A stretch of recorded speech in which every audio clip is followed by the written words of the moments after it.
This is Matthew Cratter from Trader University, and today I want to talk about Bitcoin, turkey, and tofu. And this video was really inspired by the folks at the Fed. This is from the Fred blog, pointing out that a Thanksgiving dinner serving of poultry costs $1.42. A soybean-based dinner serving with the same amount of calories costs 66 cents and provides almost twice as much protein. This is really in the category of these memes. There's no inflation, or inflation is low.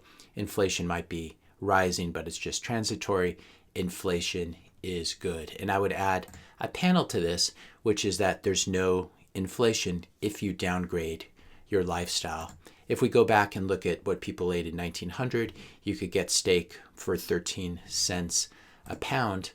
And this was very good steak. In 1900, obviously, every American was basically eating the modern day equivalent of organic grass-fed beef raised by small family farmers. And now organic grass-fed beef is something that's really reserved for the rich and obviously costs a lot more than 13 cents a pound. Now, this has a direct impact on economics and on how inflation is measured. So we know we've talked a lot about the CPI index, the consumer price index, which measures consumer price inflation. And there's a part of this that a lot of people don't remember, which is that you get these substitutionary effects. And so when turkey gets too expensive, people substitute cheaper substitutes like soy-based imitations, which is what that tweet was talking about. When a lot of people start doing this simply because prices have risen so much from the money printing, that CPI basket of goods is changed to include this new behavior. And so if a lot of people are eating tofu or soy-based meats, then the CPI basket changes because it's trying to represent what people are actually eating. But we can say that maybe a lot of these people are not eating soy-based stuff because it tastes better, but because they're trying to save money. And so when you have the substitution of this in the basket, the CPI basket, all of a sudden you don't have inflation. But it's something very similar where you have people going from eating grass-fed beef to imitations. Now, again, I don't want to make this about vegetarian or vegan versus carnivore. I used to be a vegetarian many years ago, and now I definitely eat meat with an emphasis on beef. But this isn't about that debate. I don't want to make it about that debate. This is about having the right to choose what you eat for yourself, which I support, and not having central bankers choose for you. That being said, there is a lot of indoctrination in this area, and you should be aware that it's quite unlikely that any billionaires eat something like Tofurky for Thanksgiving. I think this really is more in the category, and the fact that this occurred on the Fed blog is a sign that this is more in the category of you'll own nothing and you'll be happy, just slowly downgrading the population and trying to normalize this as a way of hiding inflation. You can see it in this clip from NBC, which suggests that if things are getting too expensive for you, just don't even buy a turkey for Thanksgiving, and trying to normalize this. Also saying that if you don't get a turkey, fewer people might come to your Thanksgiving dinner, and that would save you money as well. This is a really sad state of affairs, and a huge percentage, as we've talked about on this channel many times, a huge amount of the wealth inequality that we see is driven by the Federal Reserve and central bank monetary policy and money printing. But it's also bigger than that. This is fiat food and fiat culture. When you look at what's in Tofurky, it's not a coincidence that the first two ingredients are wheat gluten and tofu, which is made from soybeans. And these happen to be two of the crops that are the most highly subsidized crops by the U.S. government. So you have this really circular effect where the government has so many impacts on our diet, not to mention the nutritional recommendations which they've given us over the years, which have been quite bad.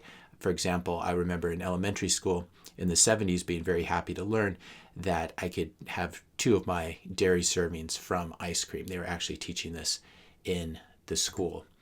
Now, in case you are saying that subsidized corn is mainly used to feed cows, I would suggest that people are not meant to live on a highly corn-based diet, and certainly cows are not as well. You can read the Omnivore's, what was the book, The Omnivore's Dilemma. You can read about a lot of books like this, about how obviously the natural diet for cows is grass and not industrial grown corn. This change in diet, I don't have to point out what a huge impact it's had. When you look at beach pictures from the 1950s, whether it's the US or the UK, this looks like a different alien race of people. These are people with very, very different bodies than what we see today on the beaches. And a lot of this has to do with Fiat food and the emphasis on high time preference behavior. So what you have today on a Fiat standard, which is just made up paper money standard that's not backed by any hard assets like gold. The US left the gold standard in 1971, and that really was a turning point, along with some of the dietary recommendations for this change, this spike in obesity, which has continued to the present. But under the Fiat standard, you have centralization. Government has its greedy little fingers in everything, and you have very high time preference behavior. Government tells you what to eat. Government decides which crops to subsidize and which not to. And then when they end up with too much of it, they have to try to push it onto your Thanksgiving dinner table. Real emphasis on monocrops like corn and soy and wheat, and a huge dependence on nitrogen fertilizers, which has enabled us to feed a lot more people, albeit at a very low level with corn and wheat. And this dependence on nitrogen fertilizers leads to soil degradation. You don't have the sort of traditional rotation of crops, and also ocean dead zones from the runoff from these nitrogen fertilizers. And in a Fiat world, as we live in now, people take bad care of their own bodies. They take bad care of the soil. This is high time preference behavior, which you do something today, you maybe eat some French fries and drink a milkshake, which feels good today, but has long-term impacts over the long term, especially when it becomes repeated behavior.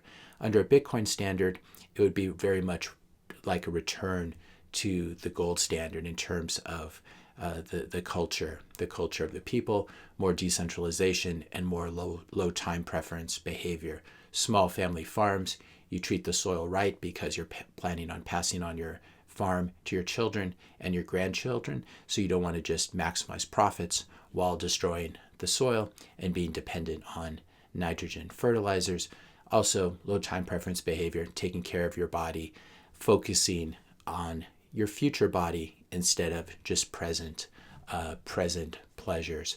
And I think this is one reason, I don't think it's a coincidence, that we see a lot of Bitcoiners talking about it's almost a meme, becoming carnivores. But I think this emphasis on regenerative ranching and regenerative agriculture is very interesting. It's a very strong current among Bitcoiners. I'd encourage you, if you have some time, to watch this podcast, this video with John Vallis on Bitcoin Rapid Fire, talking about Bitcoin citadels and regenerative ranching. It's a very interesting thing to watch. Also, you can buy Seyfeddin Amousa's new book, The Fiat Standard. He has some excellent chapters in there on fiat farming and fiat food, which I'm just beginning to read now. The book just came out, I believe, a few days ago. Meanwhile, I'm going to be taking a little time off for the American holiday of Thanksgiving. I apologize to all the non-American viewers, but there's not going to be a YouTube video this Wednesday through Sunday. So I'll see you next Monday. I am planning on running a Black Friday sale, which is this coming Friday, the day after Thanksgiving. So be sure to join my email list if you want to be included in that email, which will include the best prices of the year for my paid subscriptions and paid courses, which in turn includes my course on Bitcoin, as well as my list of favorite long-term investments and favorite momentum stocks. If you want to join this email list, you can click on the link in the description notes below, right below this video, and it'll take you to this page. You can put in your email, and this is an email list where I send out an email just once a week, usually on Saturdays. You can unsubscribe at any time. I won't spam you. I'll never share your email address. But if you join this email list, you'll get that Black Friday email with the coupon code. Meanwhile, I want to wish all of you a really happy Thanksgiving.